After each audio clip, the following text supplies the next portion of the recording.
네, 오늘은 누가복음 24장을 통해서 예수님의 부활을 우리가 함께 살펴보도록 하겠습니다. 예, 부활이 뭐예요? 우리는 부활절을 수도 없이 매년마다 맞아오고 있죠. 우리 권사님들은 70번 이상 맞으셨죠? 예, 부활은 영의 부활이 아니에요. 육체의 부활을 얘기합니다. 그래서 예수님이 육체가 죽으셨다가 육체가 다시 부활하신 겁니다. 그래서 우리가 뭐 죽었던 자가 어떻게 살아나느냐, 뭐 그냥 영만 살아나서 귀신처럼 이렇게 그냥 영적으로 부활했다고 하는 것이 아니냐, 그게 아닙니다. 그래서 육체가 부활하는 것이고 우리가 나중에 부활할 때도 마찬가지입니다. 죽은 자는 죽었던 육체가 다시 옛날과 같은 그 똑같은 모양으로 새로운 체질의 육체를 회복되는 것이고, 우리 산 사람들은 살아있는 채로 육체의 체질이 바뀌어서 하나님 나라에 임하는 겁니다. 하나님 나라에 가는 겁니다. 그래서 부활은 육체의 부활을 얘기한다. 오늘 보면 예수님께서 부활하신 이야기가 나오는데요.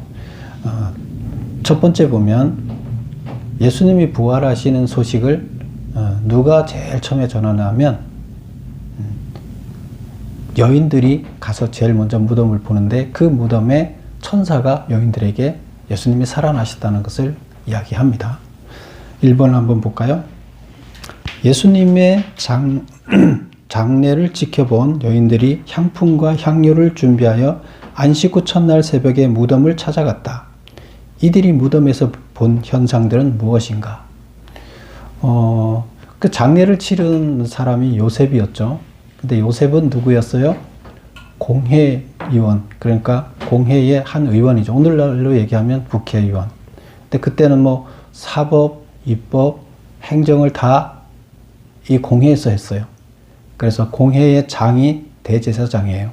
그러면 그 중에 70인 중에 들어갔다 그러면 핵심 인물이죠. 근데 요셉이 핵심 인물이에요. 근데 그 요셉은 예수님을 죽이자는 그 결의에 참여하지 않았어요. 그리고 정부에서 그를 죽였는데, 그를 누가 가지고 그 시체를 갖고 가 장례를 지내면 그런 나쁜 사람으로 이제 정부에서 찍히겠죠. 근데 요셉은 하나님을 바라보는 사람이었기 때문에 그거 다 무시하고 결의에도 참여하지 않고 그 시체를 달라고 해서 직접 장례를 치렀죠. 근데 뭐 누가 여러 사람이 와서 치르는 거 하나도 없어요. 혼자서 치렀어요. 그리고 거기에 따라가는 여자들이 있었던 거죠.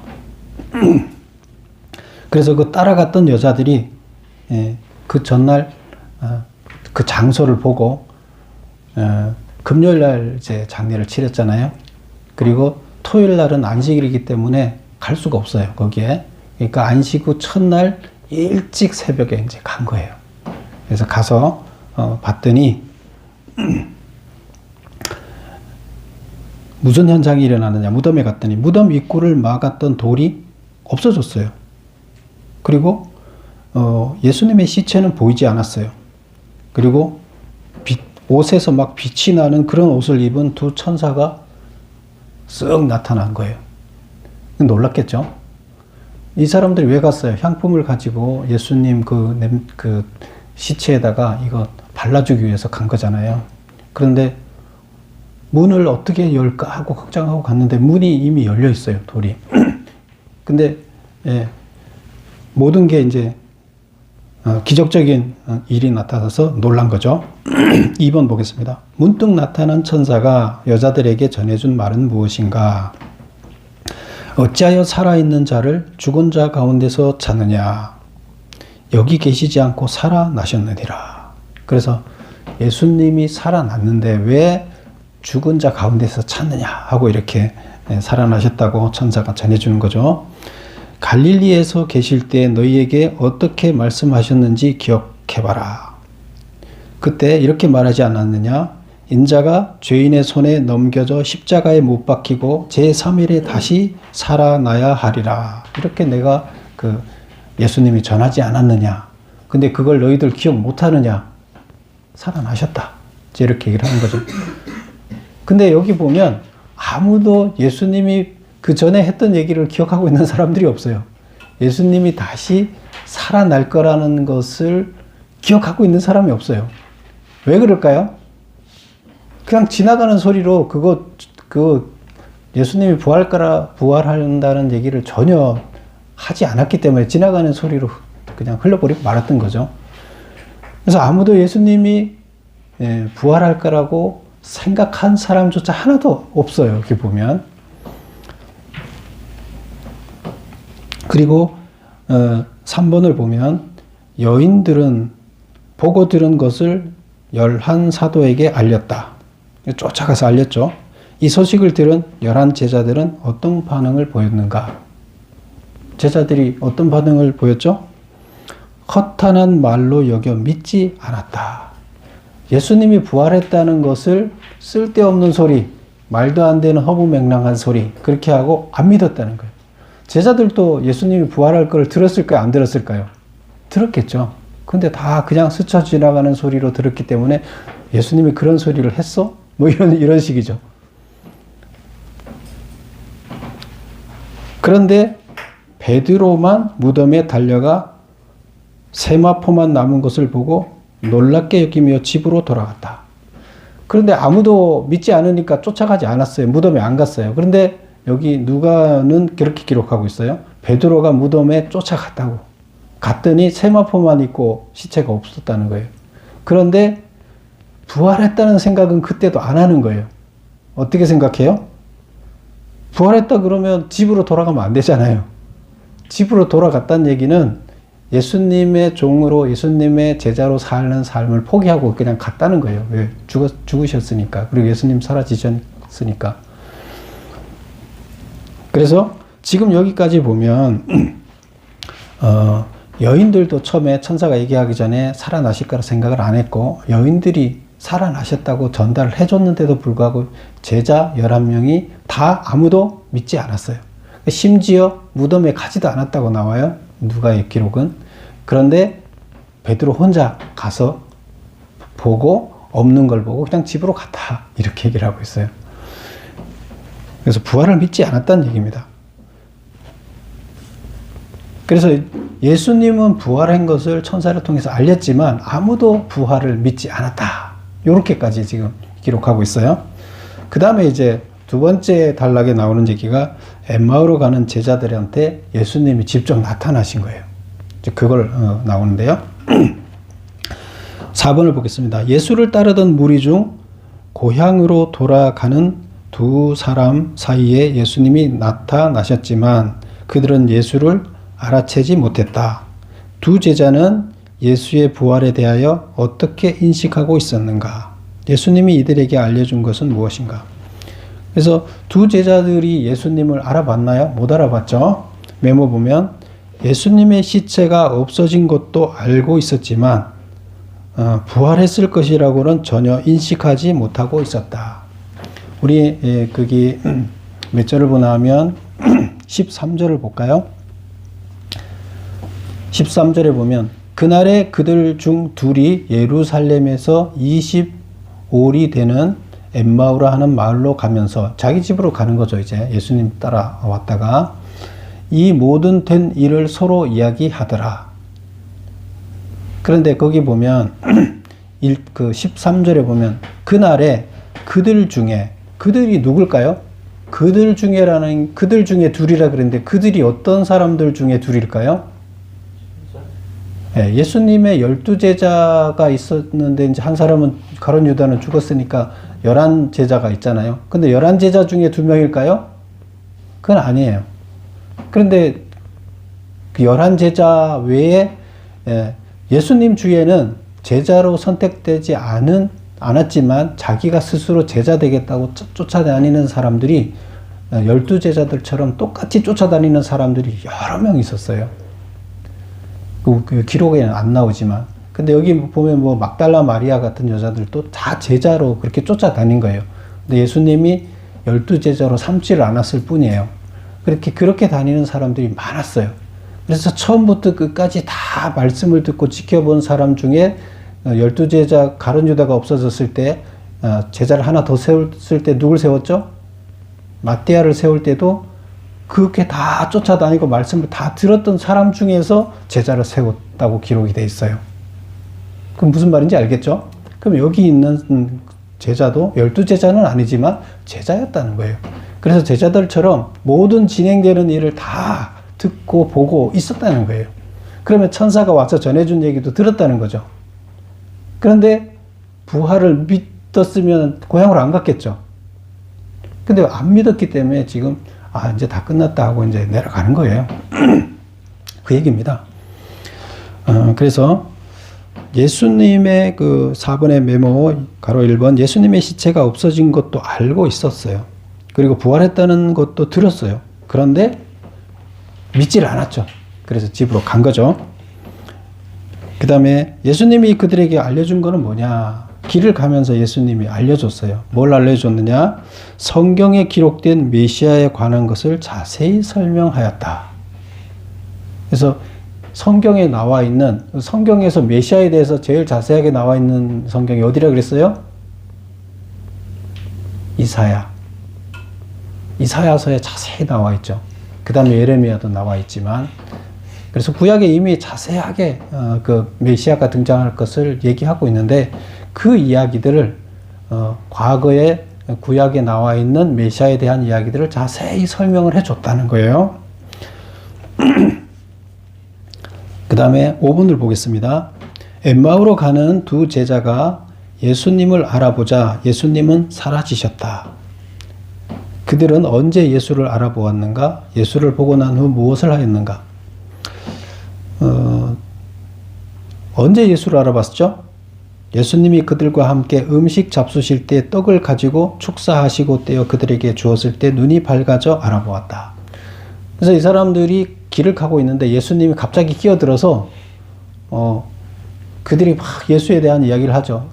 쭉 얘기를 하고 있는데 거기 들어서 전혀 모르는 채하고 묻죠. 그랬더니 이 훌륭한 선지자가 있었는데 대제사장들이 로마 총독에게 내줘서 죽였습니다.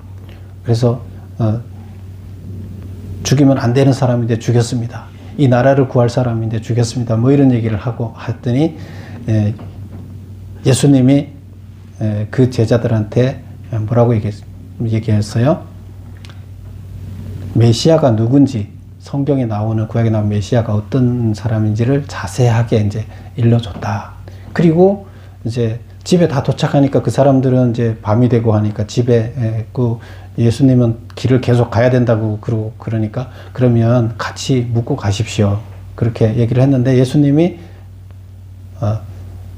거기 들어가서 같이 식사를 하면서 떡을 떼주고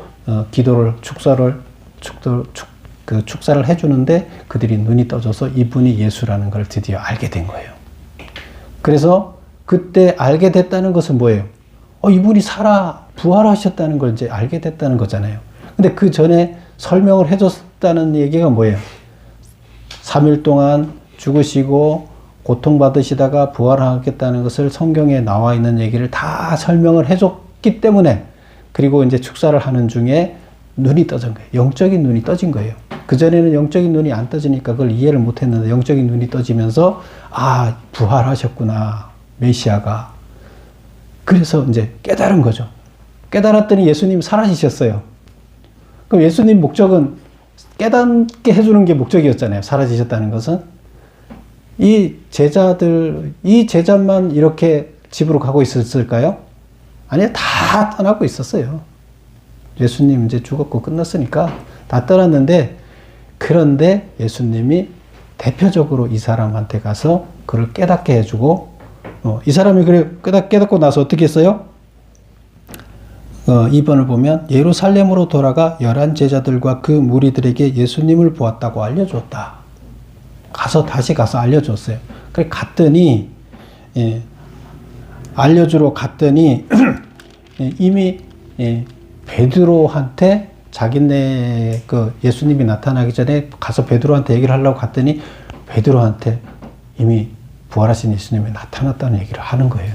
갔더니 그 소식을 듣는 거예요. 그래서 우리도 봤습니다. 우리한테 와서 다 설명해 주셨습니다. 하고 이렇게 얘기를 한 거죠. 그러면 왜 나타나셨어요? 여기에 12제자도 아니고 이 제자들한테 왜 나타나셨어요? 자, 6번을 보겠습니다. 엠마오로 가는 제자들의 이야기를 길게 다루는 이유는 무엇인가?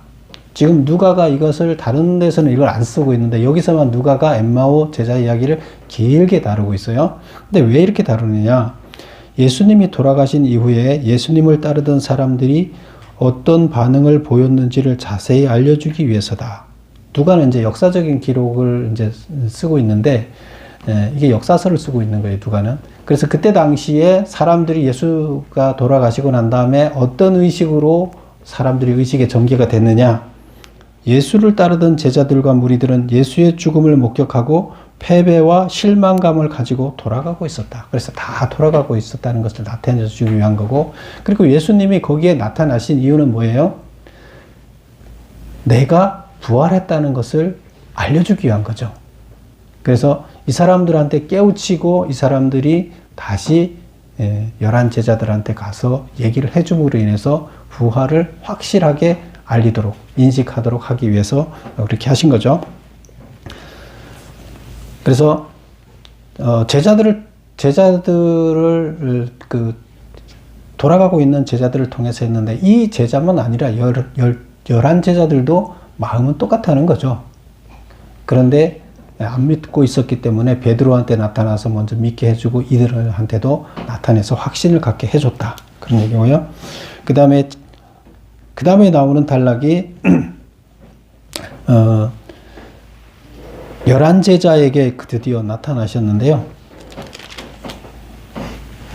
35절 보면 35절부터 이제 나오는 이야기가 11 제자한테 드디어 다 모여있는 자리에 나타났어요. 제자들이 다 떠나려고 하고 베드로처럼 다 집으로 가다가 이 소식을 듣고 나서 다시 모여들었겠죠. 그래서 다 모여서 11 제자가 있는데 36절을 보겠습니다. 이 말을 할 때 예수께서 친히 그들 가운데 서서 이르시되, 이 말을 할 때 이 말이 무슨 말이에요? 앞전에 보면 35절 보면 두 사람도 길에서 된 일과 예수께서 떡을 떼심으로 자기들에게 알려주신 것을 말하더라. 그 앞절에 보면 33절 볼까요? 곧 그때로 일어나 예루살렘에 돌아가 보니 엠마오로 가던 제자가 예루살렘에 돌아가 보니 11 제자와 그들과 함께한 자들이 모여 있어 말하기를 주께서 과연 살아나시고 시몬에게도 보이셨다 하는지라. 이제 살아났다는 얘기를 했고, 그것을 더 확실하게 본 사람이 누가 있어야 되잖아요. 베드로한테 나타났었는데 제자들은 아직 본 사람이 없잖아요. 그러니까 이들을 통해서 확실하게 나타났다는 것을 보여주는 거예요. 증거를 해주기 위해서. 그리고 이제 11 제자들이 다 그래서 소문을 듣고 다시 모였어요. 모였더니 거기에 36절 이 말을 할 때에, 그래서 엠마오로 가는 제자가 와서 자기들이 봤다고 하는 이 얘기를 할 때에 제자들이 다 모여있는 자리에서 얘기를 했다는 거예요. 그 말을 할 때에 예수께서 친히 그들 가운데 서서 이르시되, 갑자기 예수님이 훅 나타나신 거예요. 근데 다른 기록에 보면 예수님이 나타나실 때 이들이 지금 누가 잡으러 올까봐, 예수 믿는 사람들 잡으러 올까봐 문을 다 잠그고 있었는데 문도 안 열리고 예수님이 갑자기 방 안에 딱 나타난 거예요. 이 마가 다락방이거든요. 이 장소가, 모이는 장소가. 그런데 갑자기 나타난 거예요. 그래서 너희에게 평강이 있을지어다. 이렇게 얘기를 하는 거예요. 11 제자한테. 그들이 놀라고 무서워하여 그 보는 것을 영으로 생각하는지라. 무서워해요. 예수님을 무서워해요. 왜? 사람으로 보지 않는 거예요. 부활한 사람으로 보지 않기 때문에 그냥 귀신 같은 존재를 보는 거예요. 그래서 그들이 놀라고 무서워하여 그 보는 것을 영으로 보는지라. 예수께서 이르시되 어찌하여 두려워하며 어찌하여 마음에 의심이 일어나느냐. 그러면서 예수께서 내 손과 발을 보고 나인 줄 알라. 또 나를 만져보라. 뭐 예수님 손발에 뭐가 있어요? 상처가 있죠. 예, 못 박혔던 상처가 있죠. 그걸 보여준 거예요. 그리고 만져보라고, 직접 만져보라고. 영인지 육체인지 만져봐라. 또 나를 만져보라. 영은 살과 뼈가 없으되 너희가 보는 바와 같이 나는 있느니라. 뭐가 부활한 거예요? 영의 부활이에요? 육체의 부활이에요? 육체가 부활한 거예요. 40절 이 말씀을 하시고 손과 발을 보이시니 그들이 너무 기쁨으로 아직도 믿지 못하고 놀랍게 여길 때 이르시되 여기 무슨 먹을 것이 있느냐 하시니 이에 구운 생선 한 토막을 드리니 받으사 그 앞에서 잡수시더라. 그래서 아직도 못 믿는 거예요. 그래서 직접 생선을 먹는 거. 우리 그 제사상에 귀신이 와서 생선을 먹어요? 못 먹잖아요. 그래서 직접 보여주기 위해서 생선을 드신 거예요. 그리고 나니 제자들이 어떻게 했어요? 이제 부활하셨구나 하고 이제 믿게 되는 거예요. 그 다음에 보겠습니다.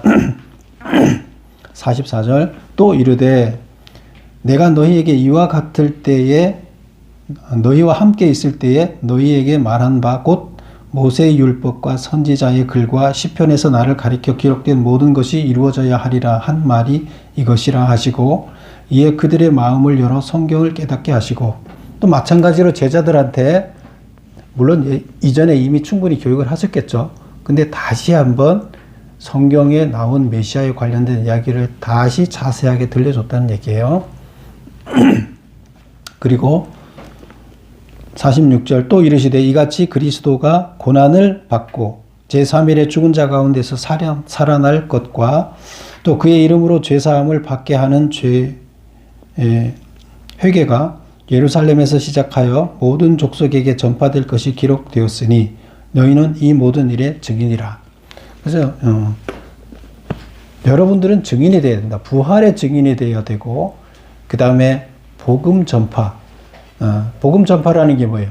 예수님이 우리의 죄를 지고 죽으셨기 때문에 우리가 예수님이 우리의 죄를 지고 죽으셨다는 것을 시인하고 믿으면 우리 죄가 없어져서 우리 구원받는다. 그 얘기. 이게 복음이잖아요. 그래서 이것의 증인이 되라는 거예요. 예수님이 이렇게 죄를 지고 간 거에 증인이 되라는 게 복음 전파라는 얘기인데 부활한 거에 증인이 되고 예수님이 죄를 지고 간 거에 증인이 되라. 이 얘기는 복음 전하라는 얘기예요. 그래서 다 구원받게 만들어라는 얘기예요. 예수님이 그걸 위해서 죽으셨으니까. 그래서 이 증인이 되라. 이렇게 얘기를 사명을 주셨어요. 그리고 근데 사명을 주기 전에 한 것이 뭐예요? 사명을 주기 전에 말씀을 가르쳐서 이해를 시키셨어요. 메시아가 무슨 역할을 하시는 거에 대해서 성경에 기록된 것을 다시 한번 이해를 시키고 그리고 사명을 준 거예요. 메시아가 하던 일을 이제 누가 하는 거예요? 나는 이제 가니까 니네가 하라는 거죠. 그리고 그 다음에 보면 49절에 보면 볼지어다 내가 내 아버지께서 약속하신 것을 너희에게 보내리니 너희는 위로부터 능력으로 입혀질 때까지 이 성에 머물라. 내 아버지께서 약속하신 것을 너희에게 보내리니 이게 뭐예요? 하나님께서 우리한테 주기로 약속한 게 뭐예요? 성령이죠. 성령. 아버지께서 약속하신 것을 너희에게 보내리니 너희는 위로부터 능력으로 입혀질 때까지. 그래서 성령의 능력이 너희한테 입혀질 때까지 그때까지 뭘 하라? 예루살렘 성에 머물러라는 거예요. 그 마가 다락방에서 기도하고 머물러서 성령을 받고 난 다음에 사명을 진행하라는 거예요. 그래서 성령 받기 전에 하지 말고 기다렸다가 하나님이 내려주는 성령을 받은 다음에 가라. 왜 그래야 될까요? 자기 생각으로 하나님의 일을 할 수가 없죠. 하나님의 영의 인도하심을 받아서 일을 해야 되기 때문에 그래요. 그리고 그렇게 하려면 먼저 말씀을 알아야 되죠. 말씀이 하나님이잖아요. 하나님을 알아야 돼요. 말씀을 알아야지. 그 기준이 기본이고, 그 다음에 거기에 하나님의 영이 직접 임해서 영은 살아있는 하나님의 말씀은 나한테 직접적으로 살아있는 존재로 다가오지 않지만 영은 살아있는 대화를 하는 거잖아요. 그래서 그 성경을 잘 이해 못해도 이해하게 해주고 그때 필요한 메시지를 바로 판단하게 해주는 영이시거든요. 그래서 성경도 필요하지만 말씀도 필요하지만 성령의 역사가 임했을 때 하나님의 일을 감당할 수 있다. 이렇게 볼 수가 있는 거죠. 그리고 이제 보면 그 다음에 50절을 보면 하늘로 올라가시는 얘기죠. 예수께서 그들을 데리고 베다니 앞까지 나가사 손을 들어 그들에게 축복하시더니 축복하실 때 그들을 떠나 하늘로 올려지시니 그들이 그에게 경배하고 기쁨으로 예루살렘에 돌아가 늘 성전에서 하나님을 찬송하니라. 그전에는 두려움 때문에 문 걸어 잠그고 예수님이 부활한 것을 인식하지 못했을 때는 어땠어요? 두려움 때문에 문 걸어 잠그고 그리고 다 그냥 뿔뿔이 흩어졌잖아요. 그런데 예수님이 부활하신 것을 인식하고 나서 바뀌었어요. 그쵸? 완전히 바뀌었어요. 무슨 차이가 있을까요? 어떤 변화가 있었을까요? 부활이라는 게 뭐예요? 죽음이라는 거와 부활을 한번 생각해 볼까요?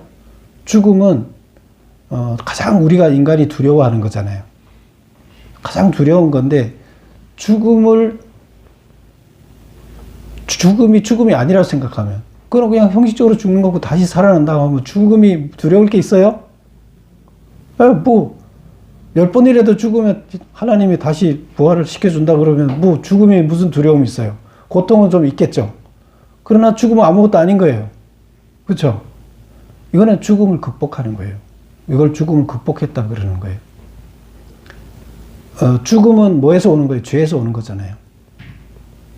그 죄가 죽음을 만들어낸 건데 죄의 꼴은 죽음이에요. 근데 죄를 없앴기 때문에 죽음이 없어진 거예요. 그러면 극복된 거예요. 그러면 두려울 게 없는 거예요. 뭐 죽음이 없는데 우리가 누가 와서 나를 전쟁이 나도 나를 죽여도 나는 죽은 게 아니에요. 뭐가 두려워요? 자, 그럼 메모를 보겠습니다. 7번부터 볼게요. 제자들은 부활한 예수님을 보고 어떻게 생각하였는가? 예수님은 어떻게 육체의 부활을 증명하였는가? 놀라고 무서워하며 영으로 생각하였다. 그런데 예수님은 그래서 어떻게 본인이 부활한 것을 증명해 주셨어요? 못자국 난 손과 발을 보여주시고 생선한 토막을 잡수셔서 내가 영이 아니다. 육에 부활된 육체가 살아난 내가 정말로 부활한 존재다 하는 것을 보여주셨죠. 증명을 해주셨어요. 제자들이 못 믿으니까 믿게 하기 위해서 이렇게 하신 거죠. 엠마오 가는 제자들한테도 나타나신 것도 믿게 하기 위해서 그런 거고 제자들한테 나타나는 것도 믿게 하신 건데 엠마오로 가는 제자들한테 먼저 얘기를 해서 전달하게 하고 그리고 직접 나중에 나타나신 거죠. 8번 제자들에게 증인이 되라는 사명을 주셨다. 무엇에 대한 증인이 되라는 것인가? 그리스도가 죽은 자 가운데서 살아난 것, 부활했다. 그래서 부활은 어떤 거라 그랬어요? 죽음을 극복하는 거기 때문에 부활이 있다는 것은 죽음이 없다는 거기 때문에 죽음이 의미가 없기 때문에 이거는 엄청난 거예요. 아무도 두려울 게 없다는 거죠. 그래서 부활을 증거해라. 예수님이 부활하셨는데 우리도 다 부활한다고 얘기를 하신 거잖아요. 그 다음에 그의 이름으로 죄사함을 받게 하는 회개가 모든 족속에게 전파될 것. 그래서 이것은 예수님의 이름, 예수님이 우리의 죄를 지고 돌아가신 것을 믿고 그의 이름을 우리가 믿으면 어떻게 된다고요? 우리도 죄사함을 받게 되는 거예요. 근데 이렇게 하려면 회개를 하고 믿어야 되잖아요. 그 이야기를 쓴 거예요, 여기. 그래서 이것은 복음을 전파하는 과정을 세부적으로 나열한 거죠. 가서 회개하게 하고 죄가 뭔지를 알게 하고 회개하게 하고 하나님을 받아들이게 해서 고백하게 하고 구원을 받게 해라. 이 얘기를 여기 이렇게 나열을 해놓은 거예요. 그래서 복음을 전해라. 이 얘기가 같은 얘기예요. 그래서 증인이 되란 얘기가 부활을 전해라. 죽음을 극복하는, 죽음은 아무것도 아니다. 그러니까 우리가 어떻게 살아야 되나, 죽음 때문에 두려워하고 뭐 하지 말고 살아야 된다. 그 다음에 복음을 전해라. 이 얘기를 하는 거죠. 이 일을 누구한테 시킨 거예요? 제자들. 그리고 그 제자들은 새로운 계약 대상자들이죠. 과거에 구시대는 예수님이 오셔서 다 처단해버렸죠. 그 새로운 새 계약을 한 당사자들. 오늘날 새 계약자는 누구예요? 그 12제자의 후손인 우리들이죠. 우리 교회가 새 계약자로서 하나님 나라를 완성시켜가는 일을 하는 거죠.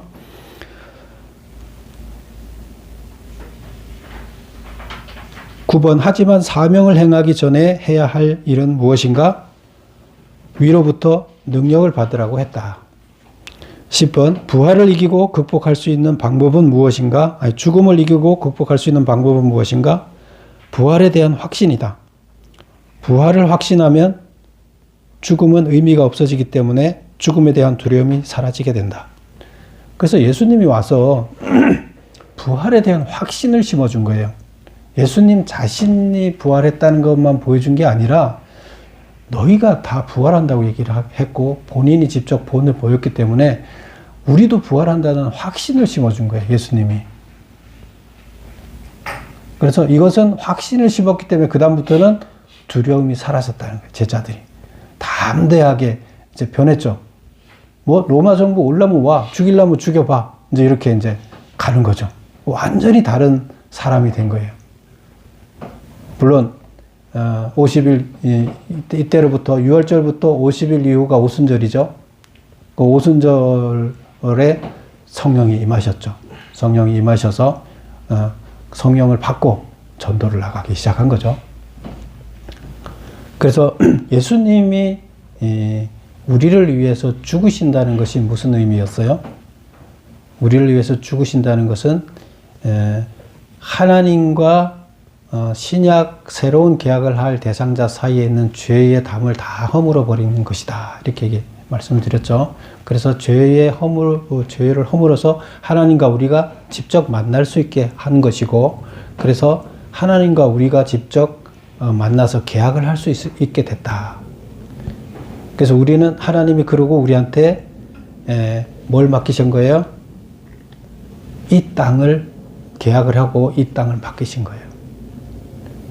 그래서 구약시대에 출애굽할 때 계약하기 위해서 양을 잡았듯이 예수님이 직접 새로운 계약을 하기 위해서 양으로 돌아가시고 그리고 우리를 세우신 거죠. 우리는 막대한 사명을 갖고 있습니다. 그래서 여기서도 복음을 전해라. 세상의 많은 사람들을 다 구원하기 위한 것이, 그래서 하나님이 죽으셨기 때문에 우리가 세상을 구원하는 일을 우리한테 맡기셨어요. 우리한테 대행을 시켰어요. 그럼 우리는 하나님한테 일을 맡은 거죠. 그런데 농부처럼 일을 맡아서 자기 마음대로 하면 되겠어요? 안 되죠. 그래서 하나님께서 우리한테 다 위탁을 해놓기 때문에 이것은 내 일이 아니라 하나님 일이에요. 우리가. 그래서 그 일을 감당해야 될 줄로 믿습니다. 여러분들 다 하나님의 나라 계약의 대상자가 됐고, 하나님이 직접 안 하세요. 여러분을 통해서 일을 하세요. 여러분이 일 안 하면 하나님 나라가 이루어질 수가 없습니다. 그래서 저와 여러분이 그 일을 감당해야 되겠습니다. 기도하겠습니다. 아버지